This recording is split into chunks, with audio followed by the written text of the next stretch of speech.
Pourquoi ton cœur s'emballe-t-il alors que rien ne te poursuit?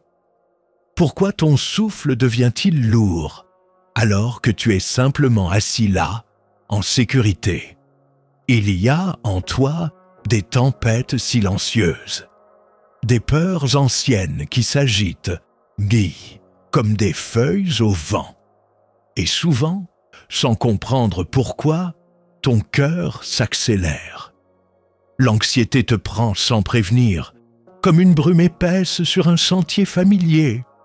Mais ce que tu ignores peut-être, c'est qu'un simple geste, transmis depuis des siècles, peut ralentir le tumulte du cœur et ramener ton esprit là où il n'aurait jamais dû s'éloigner, dans le calme. Une posture oubliée, ancrée dans les textes sacrés, créée non pour impressionner, mais pour guérir. Dans cette vidéo, tu vas découvrir ce geste, non pas comme une technique, mais comme un portail, un passage discret vers la tranquillité, une voie de retour vers toi-même. Reste jusqu'au bout, car ce que tu apprendras aujourd'hui pourrait transformer ton rapport au corps, au souffle et à l'instant présent. Et si tu ressens au fond de toi que ce genre de vérité ne doit pas se perdre, abonne-toi et écris en commentaire « Je choisis la paix intérieure ». Dans le Dhammapada, il est écrit « Le sage gouverne son corps comme le potier façonne l'argile. Il calme son esprit comme on apaise les eaux agitées. » Depuis les origines, le Bouddha a transmis des clés simples, silencieuses mais puissantes. Parmi elles, certaines postures du corps, qui ne sont pas des performances physiques, mais des formes sacrées où l'esprit trouve enfin sa demeure. Dans la tradition bouddhiste, chaque posture possède une vibration. Assis, les jambes croisées, les mains posées en mudra sur les genoux ou au creux du ventre. Ce n'est pas seulement une manière de s'installer, c'est une manière de devenir immobile comme la montagne, présent comme le souffle, libéré de la dispersion. Cette posture dont nous allons parler aujourd'hui était utilisée par les moines pour réguler les battements du cœur et faire taire l'agitation intérieure. Elle ne se crie pas, ne s'exhibe pas, elle se reçoit. Mais dans notre monde moderne, où tout va vite, où l'attention est fractionnée, où l'anxiété est devenue un bruit de fond, cette sagesse s'est perdue. Le corps est trop souvent ignoré, le souffle maltraité, le cœur laissé seul avec ses accélérations incontrôlées. Pourtant, cette posture, transmise depuis les temps anciens, est toujours là, comme un remède discret, une médecine de silence et d'alignement. Ce n'est pas de la magie, c'est de la mémoire, celle du corps, quand on lui rend enfin le droit d'être un temple. Il y a, dans chaque être humain, un rythme secret, un battement profond, antérieur aux pensées, plus ancien que la mémoire. Ce rythme, c'est celui du cœur conscient. Mais aujourd'hui, ce cœur ne bat plus selon sa sagesse. Il bat selon nos peurs, nos écrans, nos injonctions. Il court alors que rien ne le poursuit. Il panique alors que tout est calme autour. Et toi, tu t'y es habitué à ce fond d'anxiété qui murmure sous tes journées, à cette tension qui vit dans tes épaules, ton ventre, ton souffle. Mais cette habitude n'est pas ta nature. Dans la voie du Bouddha, il existe une loi naturelle que l'on nomme samatha, le calme mental. Ce calme n'est pas une absence de bruit, mais une présence lucide, un état de repos intérieur dans lequel le souffle ralentit et le cœur se synchronise avec l'instant. Et ce calme commence par une posture. Pas n'importe laquelle, une posture de stabilité, de racine, de réception. Les anciens l'appelèrent parfois la posture de l'arbre intérieur, car lorsqu'elle est bien prise, tu ne bouges plus. Et pourtant, tout circule. Cette posture crée un signal dans ton système nerveux. Elle dit au cerveau, tu es en sécurité, tu peux relâcher. Et le cœur, lentement, obéit. Le mental, lui, veut du mouvement. Il cherche sans cesse une distraction. Mais le cœur, lui, cherche un endroit où il peut se déposer. Cette posture ancienne offre précisément cela, un repos pour l'âme incarnée. Assis en tailleur, le bassin ancré dans la terre, la colonne comme un arbre droit entre ciel et sol, les mains reposées en mudra, le menton légèrement incliné vers le cœur, tout dans cette position envoie un message d'alignement. Et cet alignement n'est pas que physique. Il est énergétique, il est spirituel. Car dans le bouddhisme, le corps n'est pas un obstacle, il est la porte. Et cette porte s'ouvre quand tu es immobile comme le rocher et ouvert comme le ciel. L'agitation du cœur est liée à la peur du vide. Mais dans cette posture, tu ne fuis plus. Tu fais face. Tu t'installes dans le vide comme dans une barque sur un lac calme. Et là, quelque chose se passe. Le système nerveux parasympathique s'active. Le souffle ralentit. Le mental devient spectateur. Et l'anxiété se dissout comme la brume au lever du soleil. Cette sagesse, les anciens la connaissaient sans électrocardiogramme. Ils l'avaient entendue dans le silence du zazen ou dans le murmure de leur propre souffle. Tu n'as pas besoin d'un médicament pour calmer ton cœur. Tu as besoin de te souvenir de qui tu es quand tu es silencieux, quand tu n'essaies plus de contrôler, mais simplement d'être. Le Bouddha enseignait que tout ce qui naît d'une cause peut cesser lorsque la cause est dissoute. Et souvent, l'agitation mentale est un effet d'un corps oublié, d'un souffle négligé, d'un cœur ignoré. Cette posture est un acte de tendresse, un geste de retour. Elle n'a rien à vendre, elle n'a rien à prouver. Elle t'offre simplement un espace pour redevenir temple. Tu t'installes, tu fermes les yeux et tu t'inclines intérieurement devant toi-même. Alors, l'anxiété ne peut plus s'accrocher. Elle glisse. Elle ne trouve plus de prise dans un être qui ne résiste plus à l'instant. Et peu à peu, tu redécouvres une sensation oubliée, la paix. Pas celle qui dépend des circonstances extérieures, mais celle qui naît quand tu cesses de fuir ton propre battement de cœur. Pourquoi avons-nous si peur de rester assis sans rien faire? Pourquoi ce silence nous dérange-t-il à ce point? Parce que dans ce silence, le moi que tu crois être commence à vaciller. Lorsque tu t'assieds dans cette posture ancienne, le corps devient stable. Mais l'ego, lui, s'agite. Il résiste. Il cherche un écran, une pensée, un projet, une tension. Car le vide lui fait peur. Ce vide qu'on appelle, dans le bouddhisme, shunyata, la vacuité. Mais ce n'est pas un vide angoissant. C'est un vide plein. Un espace d'accueil infini où l'on réalise qu'on n'est pas ce que l'on pensait être. Pas nos peurs, pas nos battements de cœur, pas même nos pensées. L'anxiété, souvent, naît d'une tentative de maintenir une identité fixe, de tout contrôler, tout anticiper, tout comprendre.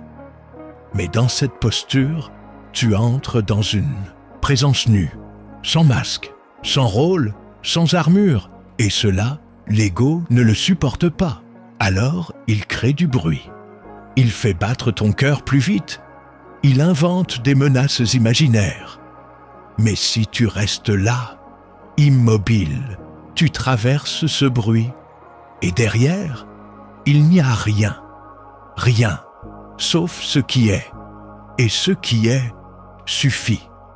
On croit souvent que l'anxiété vient de l'extérieur, mais en vérité, elle vient de notre refus de l'impermanence. Tu veux que tout dure, que le calme reste, que l'amour ne change pas, que ton corps ne faiblisse pas. Et pourtant, tout change, tout passe. Dans le bouddhisme, cela s'appelle anicca, l'impermanence. Et tant que tu luttes contre elle, le cœur s'accélère, car il sent qu'il va perdre. Alors tu te contractes, tu cherches des garanties, tu veux contrôler le temps, les émotions, les autres, même ton propre souffle. Mais le contrôle est une illusion, et plus tu le poursuis, plus l'anxiété te poursuit. La posture, elle, ne contrôle rien.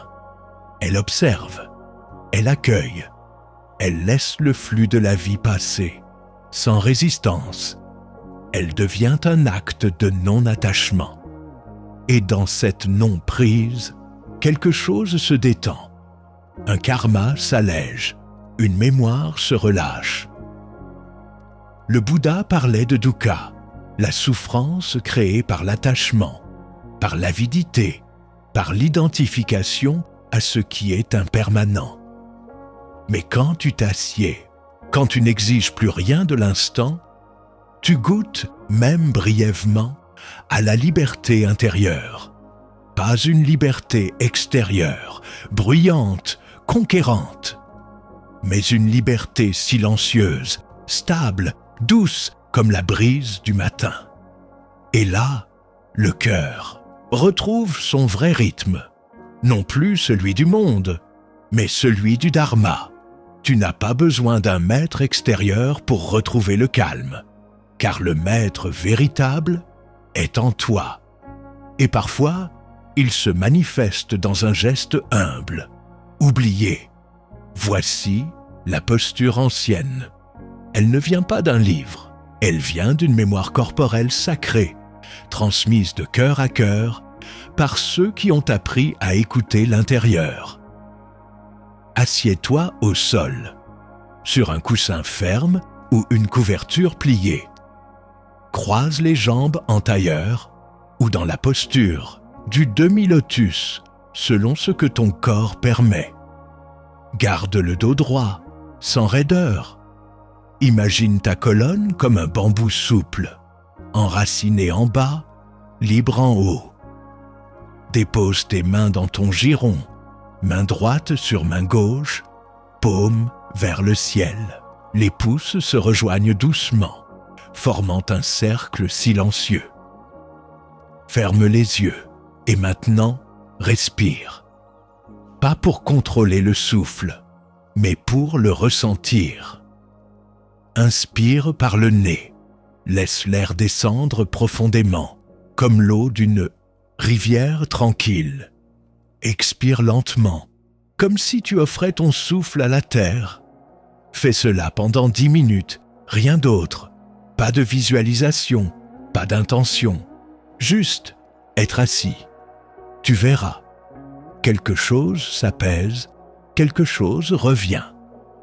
Pendant que tu es dans cette posture, tu peux ajouter un mantra simple, comme un fil sacré entre ton cœur et l'univers. Répète intérieurement sur chaque souffle. Je suis calme. Je suis ici. Ou, pour les plus avancés, Sama Araham, un mantra ancien qui évoque la pureté et l'éveil du cœur. Répéter ces mots doucement, c'est comme déposer une goutte de silence sur le feu intérieur. Peu à peu, l'anxiété perd sa densité. Tu peux aussi pratiquer la respiration alternée, appelée Nadi Shodhana dans la tradition indienne, adaptée dans certains courants bouddhistes de pleine conscience. Voici comment faire. Assieds-toi dans la posture, puis, avec ton pouce droit, bouche ta narine droite. Inspire lentement par la gauche.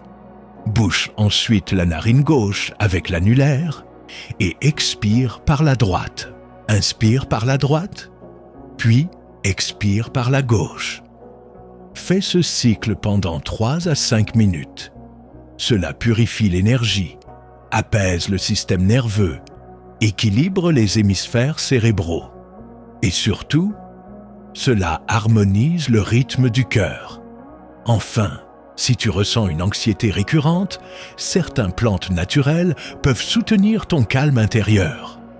Le basilic sacré, tulsi, le lotus bleu ou la mélisse officinale sont reconnus depuis des siècles pour calmer le chêne, l'esprit du cœur. Infuse-les doucement, bois-les en silence, comme on honore un rituel. Mais souviens-toi, la plante n'est qu'un messager. C'est ta présence qui est le remède. Tu es resté là, à écouter, à ressentir, et peut-être, au fil des mots, ton souffle s'est posé, ton cœur s'est calmé, et une paix discrète a commencé à poindre. Tu viens d'entendre un enseignement ancien, une sagesse simple mais puissante, une posture qui n'est pas un exercice, mais un acte de vérité. Car t'asseoir ainsi, en silence, c'est affirmer que tu n'es pas un problème à résoudre, que tu n'as rien à prouver, rien à fuir, tu es là, et cela suffit. Le monde moderne a oublié cela. Il célèbre le mouvement, la vitesse, la conquête. Mais l'éveil ne se trouve pas dans le bruit. Il se révèle dans l'immobilité sacrée. Le Bouddha n'a jamais demandé de croire. Il a invité à expérimenter, à s'asseoir, observer, ressentir et découvrir par soi-même que la paix n'est pas au bout du chemin. Elle est le chemin. Cette posture que tu viens de découvrir peut devenir ton sanctuaire quotidien, même si tu ne sais pas méditer, même si ton esprit divague, même si ton cœur s'emballe encore. Car chaque jour où tu t'assieds avec sincérité, tu répares en silence ce que le monde moderne a brisé, ton lien avec toi-même. Alors, prends le temps, reviens à cette posture, reviens à ton souffle, reviens à ton cœur et laisse cette simple question t'accompagner. Et si la paix que je cherche était déjà là, depuis toujours? Si tu as ressenti quelque chose, même un frémissement de vérité, n'hésite pas à t'abonner et écris en commentaire « Je marche vers le silence ». Car ici, chaque vidéo est une étape vers l'intérieur, vers ce lieu en toi que rien ne peut troubler, pas même l'anxiété.